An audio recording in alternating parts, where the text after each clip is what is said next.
Hey y'all, so time to talk about Killmonger. As many of you know, I am a huge fan of his. I use him all the time. My alliance is fairly competitive in war, and there were 2 seasons in a row pretty recently where I think I brought him for 10 out of the 12 wars.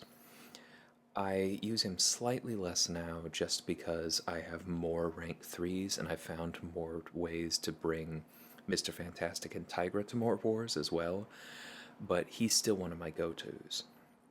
He's incredibly flexible and incredibly reliable, and he just puts in a ton of work for me.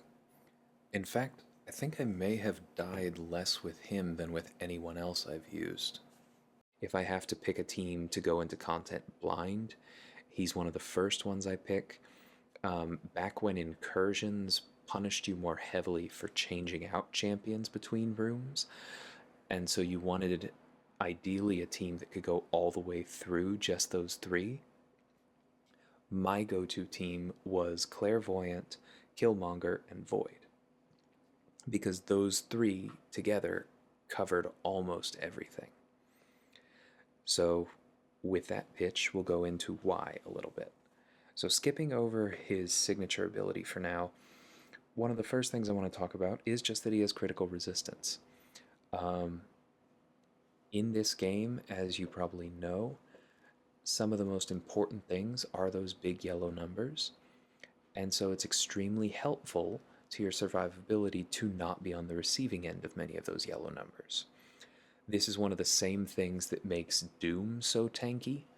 Killmonger does not have quite as much critical resistance, but he still has a significant amount, and it really ups his survivability.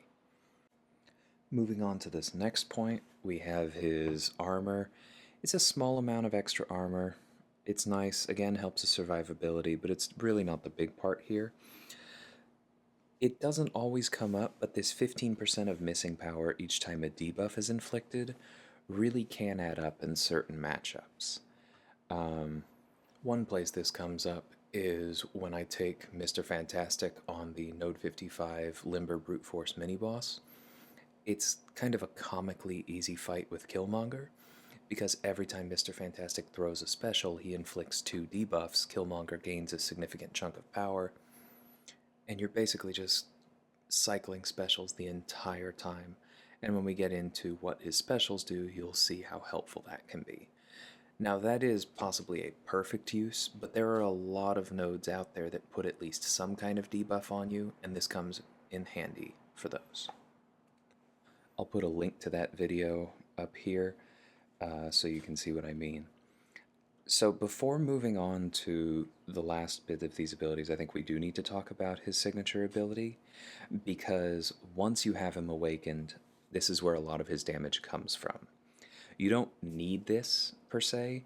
He has all of his utility offensively without the dupe. But one of the most common complaints about him is that he doesn't put out as much damage as some other skill champions. And so, if that is something that you are particularly concerned with and you feel like he's not finishing fights fast enough for you to be safe, well, for one thing, I would point you to some of these other abilities that we've already talked about and more that we will talk about, and say that he's one of the tankier champs out there, and that's a trade off that you get. But I would also say pump this up as much as you can. As you can see here, even at relatively low signature levels, like mine is, we're getting 1500 extra attack, which is roughly 50% extra on top of his base. And at Sig 200, you get more than his base back again, so over 100% damage increase. Now, of course, to get that damage increase, you need to have True Strike up, which we'll talk about later, but it's not that hard in most fights to have it up 100% of the time. You also need Reverb up at the same time, which requires a little bit more careful play, because you have to either get hit, hopefully not, or block a hit. And you don't want to block too many hits, but there are a lot of things in his kit that allow you to only block one hit and take no or very little damage to get that up. And then it's up for 8 seconds, and you have an 8-second cooldown, meaning that if you stay on top of this, you can have it up a full 50% of the fight.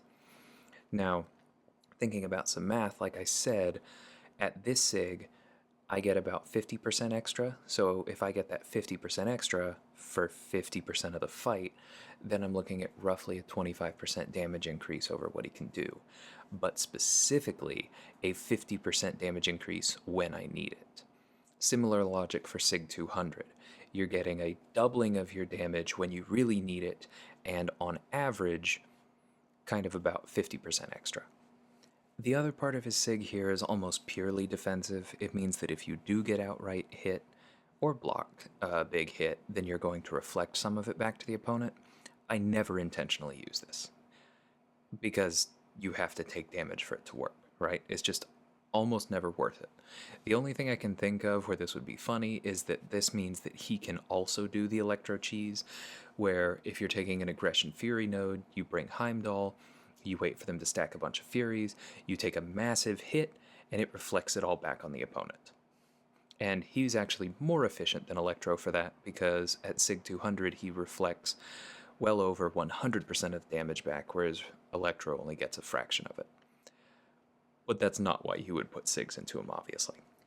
So, looking back at this other part here, we have what he's most famous for, which is that True Strike.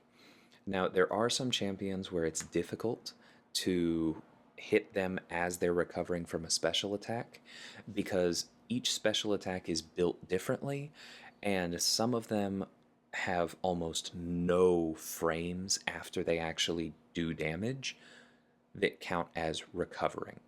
Civil Warrior is one of these. I personally have not found the window yet where I can not get hit by his final, like, orb blast and still hit him in time to get True Strike up. Personally, I think that that's just Kabam being a little bit lazy coding that special.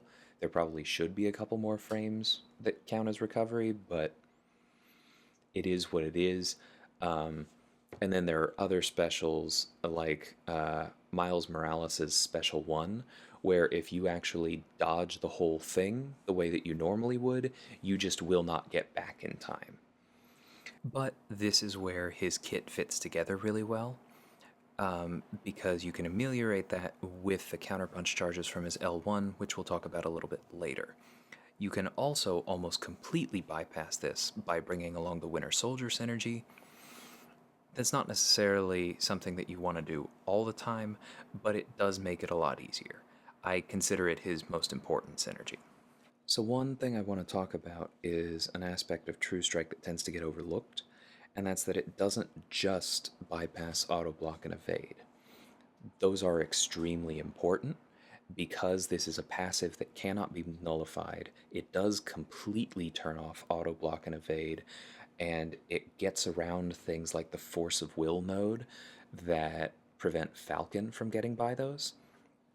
So it is still extremely powerful for that purpose, but it also ignores armor and resistances. And that means that if you're fighting somebody who has a lot of armor or resistances and resists critical hits, which are the usual method in this game for getting through those, Killmonger will still do his normal damage. So, like, one textbook instance would be Red Skull, who gains a lot of armor ups, and for every armor up he has, gains more crit resistance. So if you don't have a way to nullify or break those armors, and if your damage relies on critical hits, your DPS is just going to drop to nothing against him. Not with Killmonger, because his True Strike allows him to ignore that armor in a way that somebody with true accuracy alone wouldn't be able to, and so his damage stays solid, especially if you are keeping the True Strike and Reverb from his SIG up to get that damage boost. Of course, when he does crit, you do get bleeds, and they're fairly significant bleeds. Because they don't stack, this is not going to be like, oh, I won that fight primarily on the back of the bleeds I got from his crits. That just doesn't really happen. I think if he came out today, they probably would stack, but we all know how power creep works. But they are still a nice bonus, especially when boosted by the signature ability. So the special one is my go-to in a lot of difficult fights because Counterpunch just synergizes extremely well with the rest of his kit. Its most basic use is just that on stun immune fights, it gives you easy openings. Because all you have to do is wait for somebody to hit into your block, and then before they finish the animation for that hit and get to their next hit, you are unstoppable and can hit them, interrupting it. And this is just incredibly powerful. It allows you to get around stun immune, stun reflection, any of those nodes. But the other thing that it allows you to do is that if you don't go for a parry specifically, then it allows you to get what counts as an intercept because you can react quickly enough to interrupt their medium dash animation. I say if you don't go for a parry because there's something about getting the parry specifically that seems to remove that ability to intercept. But if you need the intercept, just regular block and attack, and that will work. I use this I used this in war all the time to get rid of protection against large defenders like MODOK or Immortal Hulk. I would stack protection on them because I was hitting really hard with True Strike and Reverb, but then all I had to do, because I had a counterpunch charge, was block one hit, go in, and the protect was gone. There are also, for any of you who are looking at Act 7.2 or even in Act 6, there are a lot of places where intercepting can be really important, and this makes this very easy. The other thing this can do is that it can allow you to punish specials and get your True Strike back up that you otherwise wouldn't be able to. Miles Morales, again, is a really good example for this, because if you fully dodge all three of those little web shots in his special one, then you will not be able to retaliate in time to get True Strike up. But if you dodge the first two and block the final one and use the counterpunch Unstoppable to charge in right away, then you can pretty easily get the True Strike up. So like I said, it really kind of ties his kit together, and even without the Winter Soldier synergy, allows him to be used in a wider array of fights as long as you plan for it a little bit. Moving on to the special attack 2, these three indestructible charges are kind of unique, so we need to talk about exactly how they do and do not work. This is not like somebody like Luke Cage's indestructible, where he has to actually get hit for it to reduce the damage. This will work on blocked hits, which is both a pro and a con. The con is that if you are playing by, baiting out a bunch of heavies or something and taking full combos on your block, then this doesn't really help you. But the pro is that if you're fighting a node like Counter Tactics, like let's say you're taking a Corvus on Counter Tactics, where one blocked hit that would crit through your block could just ruin your day. This will reduce the damage of that blocked hit to 0. And that just comes in handy so often. He's actually one of my favorite options for Counter Tactics for exactly that reason. It also ignores reductions to block proficiency or things like block penetration, and so that means if you're fighting like a Bubble Shield or even Aspect of War node before it gets rolling, then this can help mitigate those huge block damage scenarios. That's also very important because if you combine it with the L1, then it allows you to easily get reverb up. And this is one of those things where I was talking about, I feel like his kit really fits together extremely well.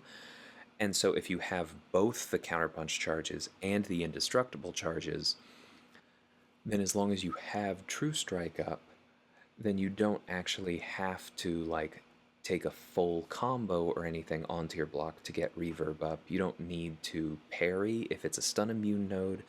You just need to block one hit and then go for it, and now you will have reverb and True Strike up.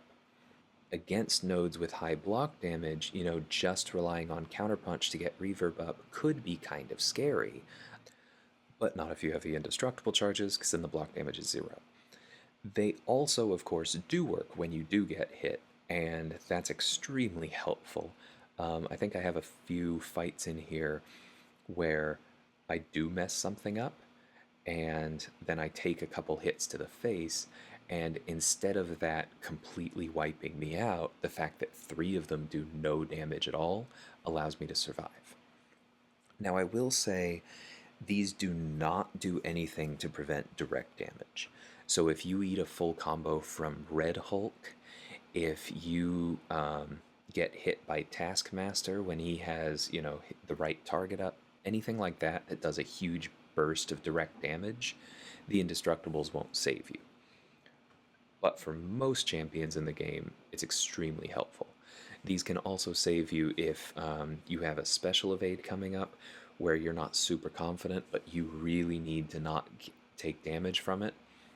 So let's go back to, say, Corvus on a big node. Maybe you're not 100% on the evade of his L1, but you really don't want to get hit by it or just block it normally. Well, the safest option if you have Indestructibles up is to just block it, because no matter how hard it would have crit through block, you can just block it and take no damage. Now, you could also try and save your Indestructible charges by trying to evade it, and if you mess up, you get hit once, you lose one Indestructible charge, no big. If you succeed, then you save it for the next time you try that. One limitation I do want to talk about, though, they do not stop you from losing your combo. So if you're up against like a Dismay node or a combo party node where there are big consequences to losing your combo, make sure that you are using these just to mitigate block damage and not to actually take hits. They also do work for tanking L3s, but their interplay there is kind of weird. It's kind of like the indestructible boost that you can use in war, but not exactly, because you do lose one indestructible charge for every combo counter hit in the L3. So if you take like a multi-hit L3 like Ultron, you will lose all three of them, which is problematic against that specific character because his L3 also stuns. But if you're facing somebody like Hyperion and you have all three, when he throws his L3, you'll lose two because Hyperion's L3 is 2 hits, and then you'll still have an indestructible charge to spend after that. So as long as you're aware of that and play around it, it can save you in some really dangerous matchups. Even against Ultron, I do want to clarify, it will reduce the damage from the L3 itself all the way down to 0. Same thing if you were fighting like Professor X for some reason, and you had to eat his L3, then even though that special has a bunch of individual hits in it, you would take no damage as long as you had even one indestructible charge left. It's just that you wouldn't have any left after the animation finishes. Finally, we have the Special 3, which is primarily used as a finisher for obvious reasons because it only works once per fight. Unless you have the new Black Panther synergy, and we'll talk about that briefly. But you have to have inflicted 15 or more bleed debuffs, so obviously this doesn't work against bleed immune champions, and it can be difficult against champions with high crit resistance.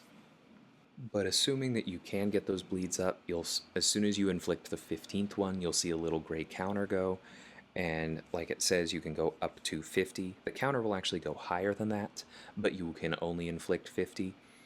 Then you're going to want to get True Strike and Reverb up at the same time because that'll boost the damage of your bleeds. Throw this, and it just does an absolute ton of damage.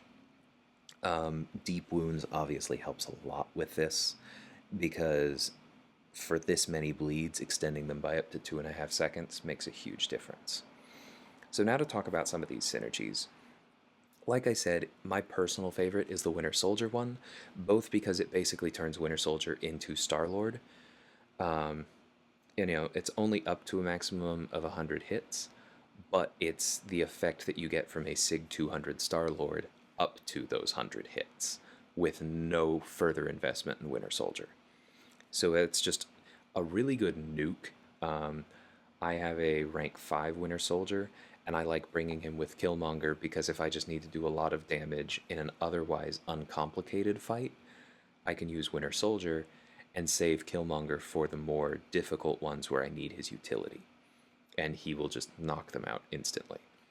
But it also gives Killmonger an extra way to activate True Strike using intercepts. So I used to think that this was great, but a little bit risky because, you would have to intercept the opponent. Now you get your true strike up.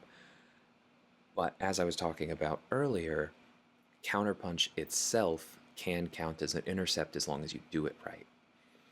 And so all you have to do is block the opponent's dash and then smack them in the face with a counterpunch charge, and now you have true strike up. If you didn't have reverb up and it was in cooldown, then you just blocked a hit, and so now you have reverb up and true strike up with exactly the same action, and they're perfectly synced for you to output all of your big damage. And that's just really fun to use. You also have this Wakanda leadership synergy, which allows him to start with 3 indestructible and counterpunch charges. Now, the indestructible charges are permanent, the counterpunch charges go away, so you will have to refresh them with the special one. But this allows you, like I said above, to just block the first hit of a fight and immediately counterattack, and now you have reverb and true strike up from the very beginning of the fight. Obviously, we're starting to talk synergies here, so this becomes somewhat less practical as we go, and Black Panther Civil Warrior is currently pretty awful. But he is slated for an overhaul, we'll see how that goes, and if you have the space on a team and you need Killmonger to just have that extra edge of starting with these charges, then this one is extremely helpful. The other famous synergy is the Void one, which gives him a decent chance to purify. Because this happens every time a debuff shows up, this is what makes him really good for Icarus, because those degens will pop up, but because they don't stack, each time a new one happens, you run through this synergy again. So each new degen has a 35% chance to be purified and then heal him. And I'll show one of those fights. It's extremely effective. I don't recommend this synergy for something like Biohazard, where the debuffs can stack, because then the 65% chance this has to not work can really bite you in the butt. But for anything that keeps trying to apply, the power lock nodes are another good example.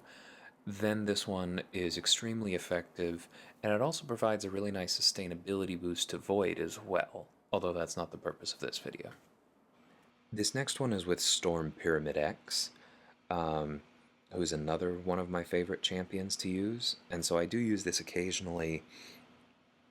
Like I said, because his bleeds on crits do not stack, increasing their duration isn't super helpful, but what this does do is boost the stacking bleeds you get from the L3, and so if your plan for a fight is to capitalize on a big L3, then this is incredibly helpful. This one right here is with the reworked OG Black Panther, and again, if your fight plan relies on a big L3, then this is absolutely amazing, because now you can use the L3 twice in one fight instead of once, and the bleed counter doesn't reset. It holds on to the bleeds you have already activated, and effectively doubles the counter because each new bleed you inflict with the L3 also counts towards it. What that means is, if you've activated 25 bleeds through the fight, but maybe you're fighting someone where, as it went on, let's say it's like Aspect of Evolution, and so their crit resistance has gone up throughout the fight, and you are no longer landing critical hits against them. But you've gotten your 25 in, so you throw this L3 with reverb and true strike up, you do a ton of bleed damage, but then those 25 bleeds that you inflict with the L3 mean that your counter shoots up to 50, and now if you build to another L3, you will inflict 50 bleeds. So obviously it's extremely helpful for doing a lot of damage. I also find it extremely helpful for Black Panther, because before he gets his Panther's Might rolling, he can actually have some trouble with evaders, and that allows you to just get it with an Intercept, and you're good to go. Lastly, Human Torch. This is probably the smallest synergy here. It just improves his chance to inflict that bleed on critical hits to 100 from 80. This is not key to his kit at all, but I'm highlighting it because Torch is himself such a good champion, and so useful in a lot of the same places Killmonger is, My war team for so long included both Torch and Killmonger almost every war, so I had this one quite a bit. Torch's side of it doesn't really come up much, but if you're on like the encroaching stun node and you feel the need to throw the special 2 into a block, it can save him as well. And then finally we have this Sabretooth ability. This was famous for a long time because before you had champions like Apocalypse or before Omega Red really became famous for that, then this was one of the only ways you could get around something like masochism or other abilities that happen right as you parry someone or inflict a debuff on them. That's only for Sabretooth's side of it, and he's fallen even further behind the meta. It would be awesome for that one Karina challenge in Labyrinth where you have to use Sabretooth if you could also bring Killmonger for this, but you can't, and it only affects Sabretooth. So focusing on the Killmonger side of it, 30% offensive combat power rate while they're hitting opponents that are suffering from a debuff, that is pretty solid. Because if he's critting, then he's inflicting bleeds, and you have more specials, which means more counterpunch, more indestructibles, and it also, to go back to that scenario we just outlined with the Black Panther synergy, that means that if you are trying to throw 2 L3s in a row to get truly absurd bleed damage, 30% offensive combat power rate is going to get you back up to that L3 a lot faster.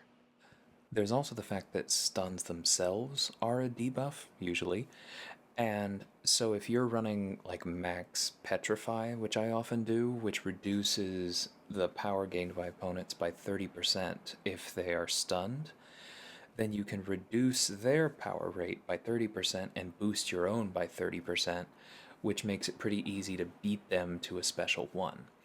If you then combined this with something like Mr. Fantastic's suppression pre-fight, then you could beat them by quite a bit to an L1 or to an L2 or anything else, and basically you would just have that much more control over the fight, assuming that you could, of course, stun them. If you're using the Mr. Fantastic thing, you don't necessarily need to stun them, you just need to be able to knock them down, but there are definitely ways to use this to your advantage.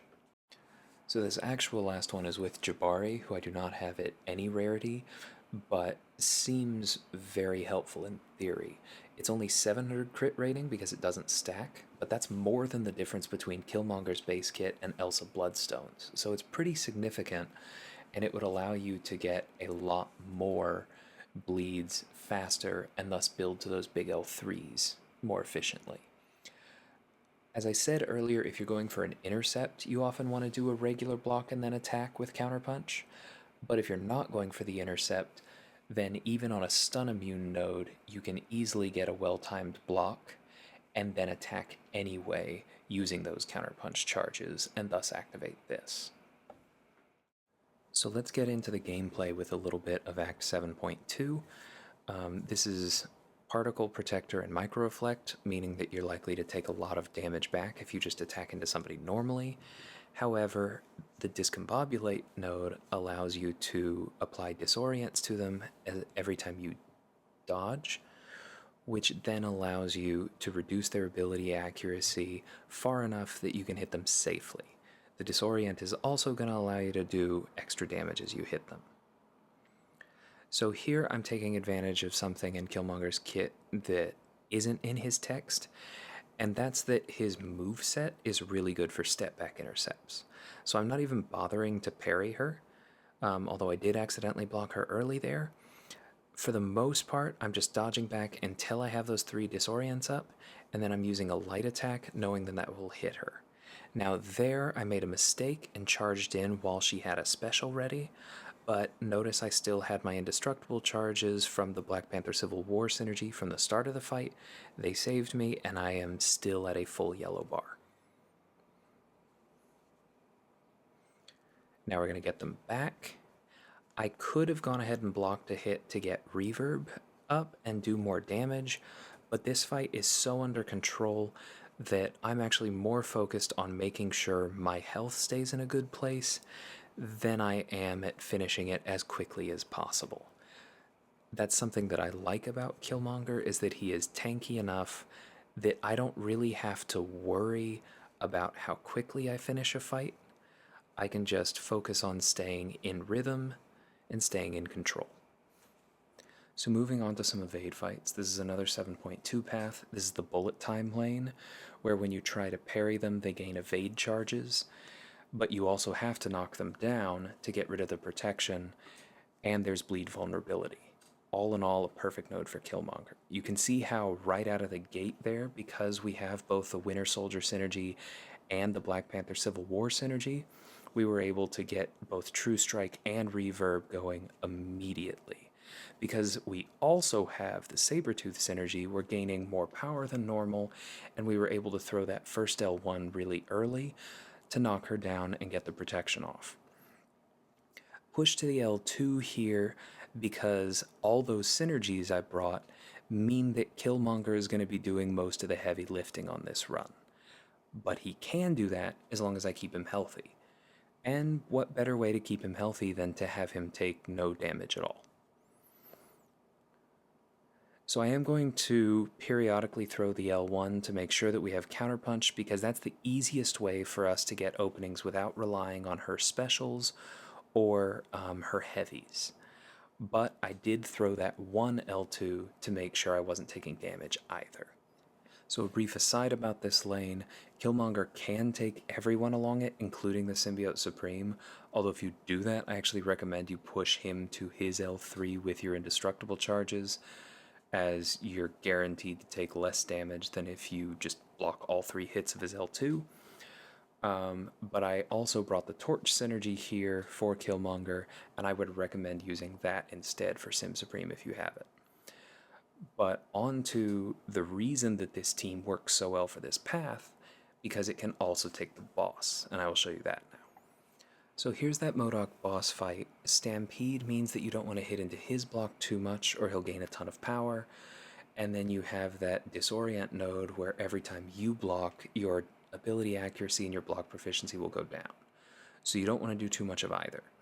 Killmonger's great for that because we can focus on intercepting anyway.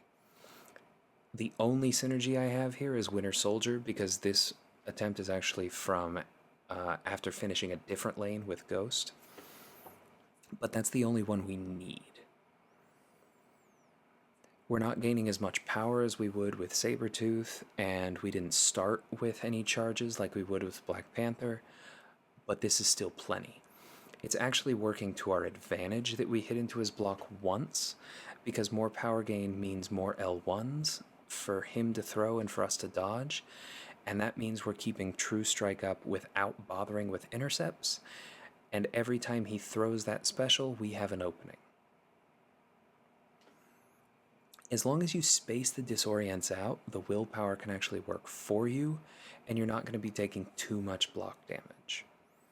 This fight is actually closer than it looks like to being over, because as you can see, those bleeds are starting to stack up, and that means that we're going to be able to get a big L3 off before we're done here.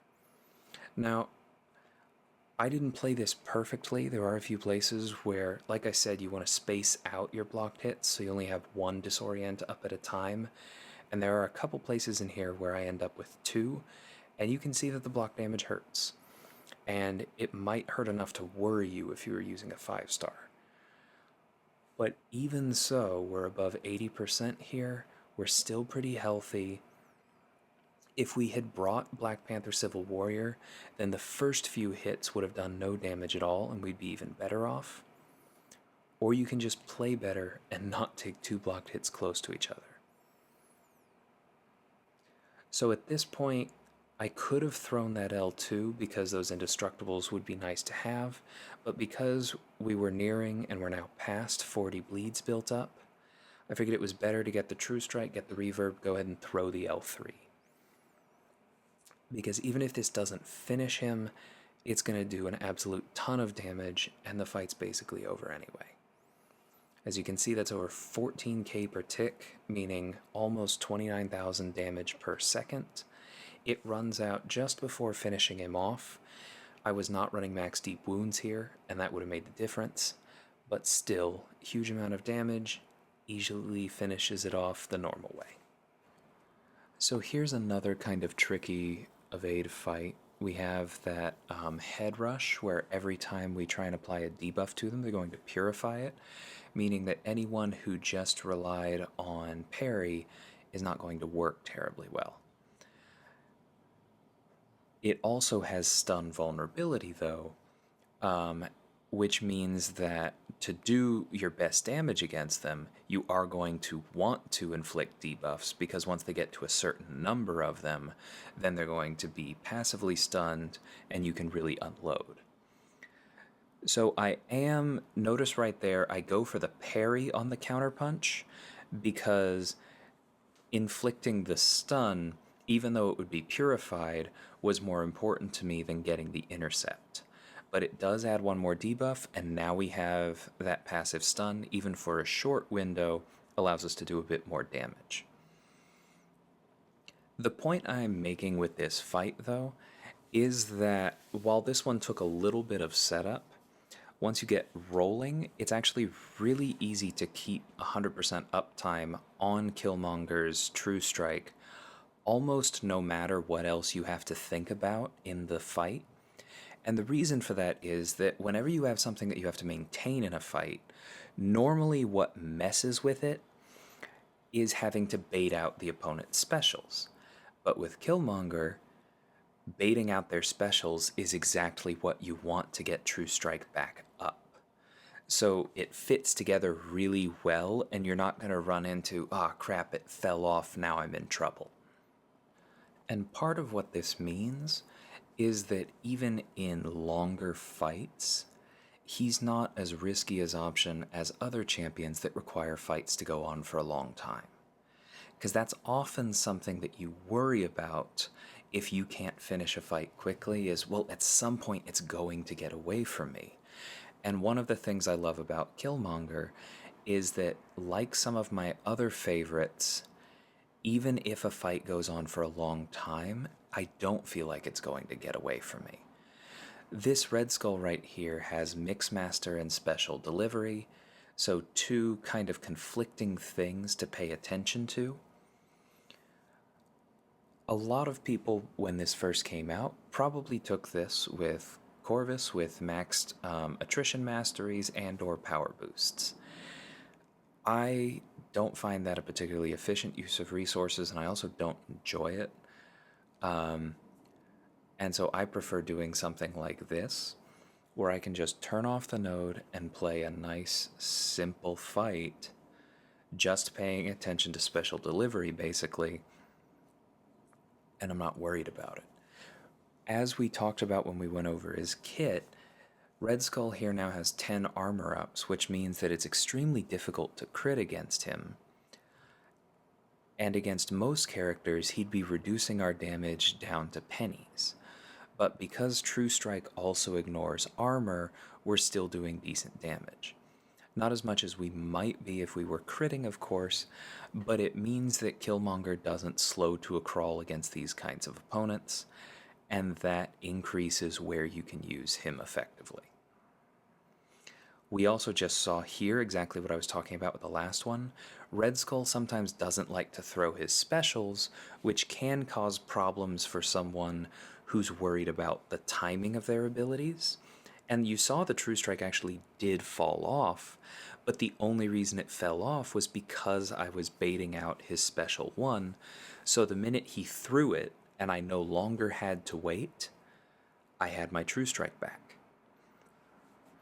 Now, I will be fully transparent. Sometimes that means that you can lose the relatively short window of reverb, and you can take a damage hit for baiting specials. But again, that just adds to the time of the fight. I don't think it adds to the danger, because one of the biggest things about Killmonger is just how in control he is.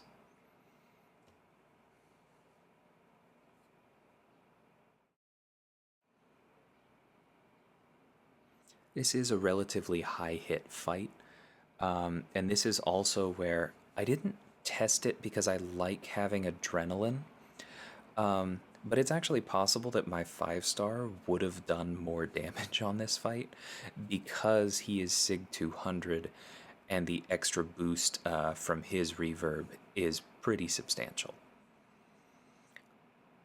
But like I said, even though I have those indestructible charges, I patiently built to that L2 by trying to run out the special delivery combo all the way to the end every time so that I was banking a little bit of power each one.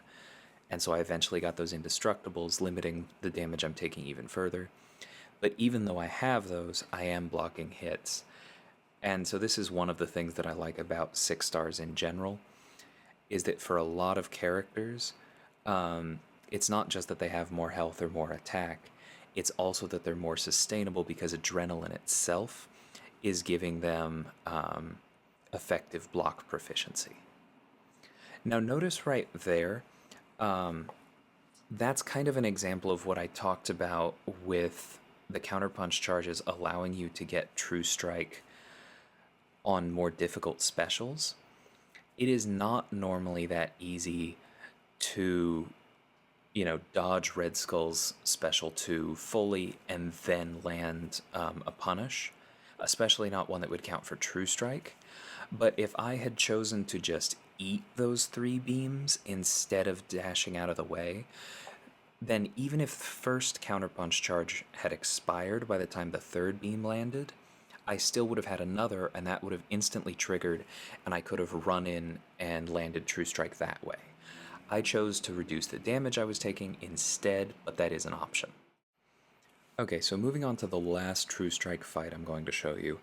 I didn't want to put too many of these in there because, trust me, I could find tons where countering auto block, evasion, armor, and resistances comes in handy.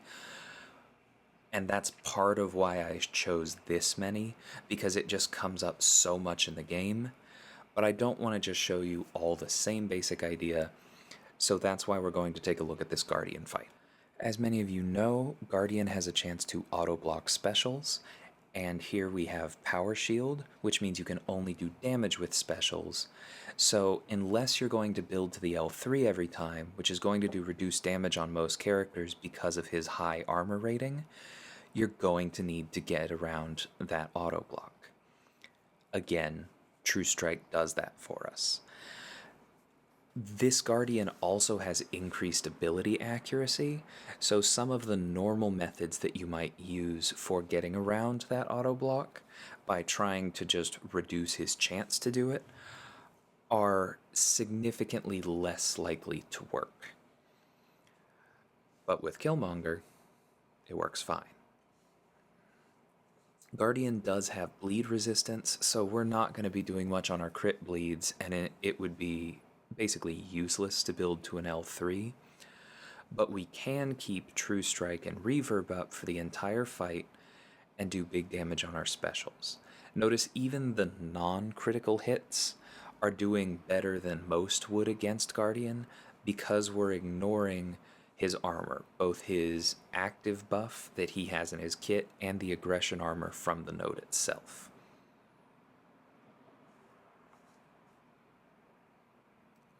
This is maybe not the fastest option for this fight, but again, just a really, really safe one. And the crits can be plenty satisfying when they do come.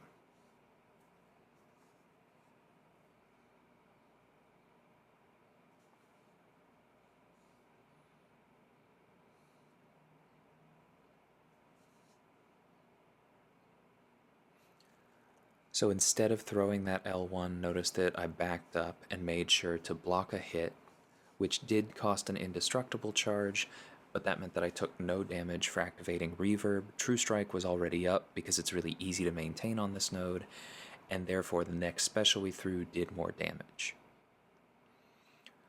Here, I'm actually going to see, that's why that first combo I didn't push, because I wanted to back up and wait until I knew I'd be able to throw a special with Reverb up to maximize my damage.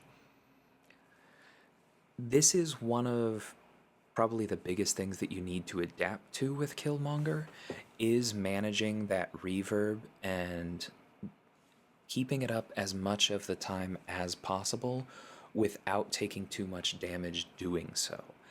As I've outlined, he has plenty of things in his kit that allow for this, but it does take a fair bit of learning. And so that's something that you're just going to have to put in work on if you want to use him, but I do think it's worth it. So clearly when I was taking this fight, I completely forgot my own recommendation and went for the L3. That was honestly quite stupid. I mean, 9,000 per tick is definitely nice, and it helps, but I think I probably would have finished this faster if the L2 had crit, and then I'd thrown another L1. Clearly this wasn't a max Sig Guardian, but I don't know. I suppose that wasn't too bad. If you take this fight yourself, either one should work. But again, the key to a lot of these fights is just how safe they are. Killmonger can do damage when you need him to, but the thing that I really like about him and why he's a go-to for me is that he can access all of his utility so easily, it all fits together so well, and he keeps you so safe and in control while he does so. And that's really well highlighted by this next fight as well. Ebb and Flow Intercept means that you're going to want to intercept the opponent to do real damage against them.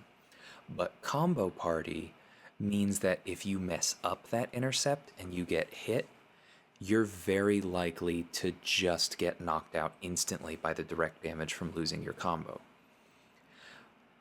And then Counter Tactics means that the longer this fight goes, like say if you chose to just outpower the protection, the more likely you are to end up blocking a hit and taking a ton of damage that way. Killmonger elegantly gets around all of these by being able to take blocked hits at no damage regardless of counter tactics, and using them to get intercepts on the opponent to both activate the Foresight boost and activate the Fury from Ebb and Flow Intercept. So therefore you get the benefits of all of these nodes, including those cruelties from Combo Party, without the risk of actually trying to go and intercept yourself. It is possible, of course, to just play this lane by intercepting everyone, and there are people who can do that reliably enough that that's great. But for everyone else who doesn't want the downside of instantly KOing if you mess up, I don't think there's anyone else in the game who can take beefy hits on block for absolutely no damage and use them to get intercepts. So on that note, I mentioned that he can work for Aspect of War as long as there's something that allows you to kind of turn the tide of the fight before the unblockable gets out of control, and this node is a beautiful illustration of that.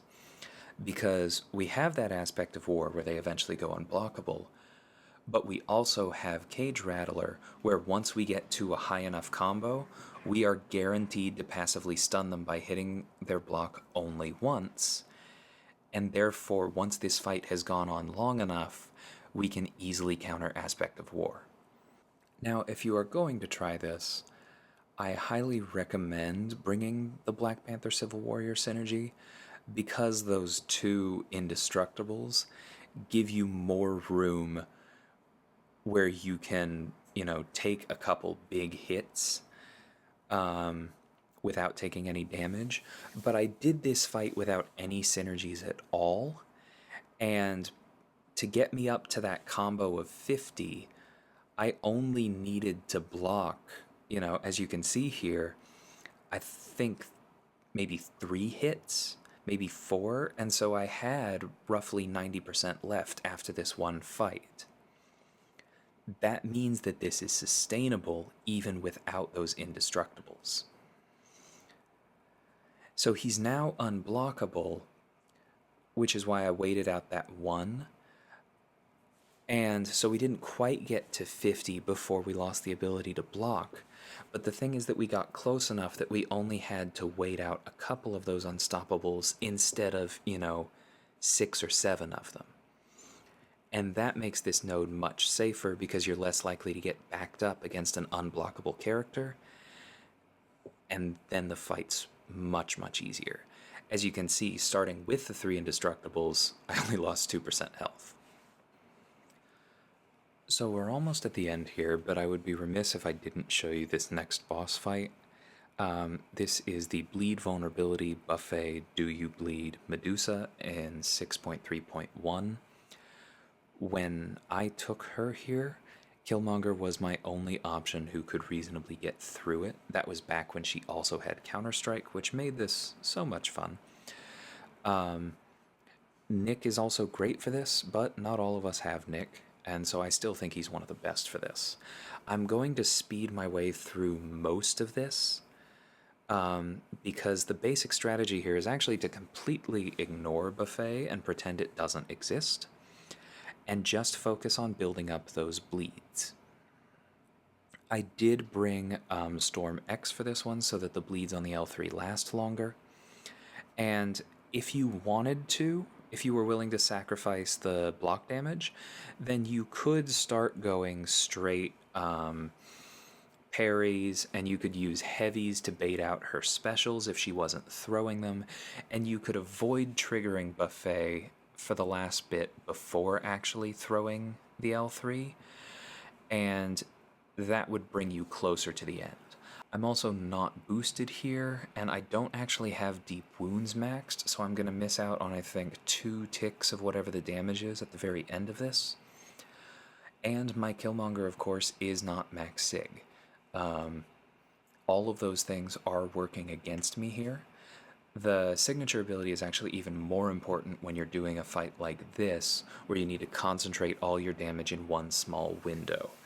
And I think my 5-star may have actually been faster for this one, but I think it's worth showing this fight without everything lining up completely perfectly so that you do see some of the things that can go well. Oops, little battery notification in there, speaking of things not going perfectly.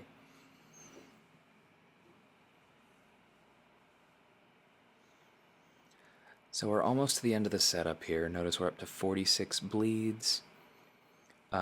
She has 2 bars of power. We're going to go ahead and counter that. Now we have True Strike. We're up to 47, 48. We get Reverb up. We push to, I think we got 49, one more, and then we throw it. Now, I did bring the Black Panther Synergy for this, so I actually had another one of these L3s stored up in case something went wrong.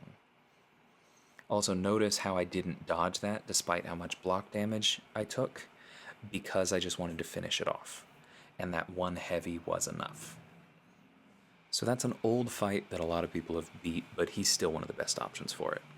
And then the actual last fight I'm going to show you, I mentioned Icarus enough, I have to show it off, and it's honestly just hilarious how well he works for this. There are other options that cheese this pretty well, but this is one of my favorite. So this also has that special connoisseur, which just means that we're going to need to dex to turn some of our furies into prowess. But that's going to be just fine. So I am taking some damage here because as we're playing around him, especially before we got him to his first special and got that True Strike up, we did have to do a little bit of dancing, and that means that if you don't purify one instantly, it can actually hurt a bit. But you notice how now that we're in our rhythm and we're playing aggressively, I'm back up to full health. And you saw how much damage that one special did. Now it's over. Like, it's hard to be more efficient than that. So thank you to anyone who's still with me at this point. I know this has been a long one even for me, but it kind of had to be. Because the thing is, with characters like Killmonger, or with Clairvoyant, who's another one I may get around to making a video on at some point, they're not good because they do a few things in a really splashy way that makes them obviously the best option for just nuking down this fight in 30 seconds. Wow, look at those numbers. They're good because they handle such a broad array of fights so completely that they just make them safe. You don't have to worry about, will this work out, will everything line up? You just execute. Once you learn the champion well enough to understand how their kit fits together, They just keep you in control. There are no Jesus take the wheel moments. And I know that Killmonger does take some learning because there are several parts of his kit that all fit together. That's why we had to go over them in so many different ways to show you that interplay. But I really believe that he is worth the investment to learn to that level because he's gotten me through so much. Not just content, but I will link my war video playlist.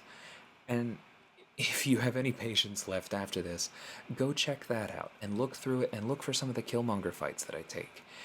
He does so much work for me at a very high level of play, and I just could not replace him. He is one of my absolute favorite champions. I insist that he is one of the best skill champions in the game, and I hope that after watching this, you're at least willing to consider that as well. With that, thanks again for watching, and I'll see y'all next time.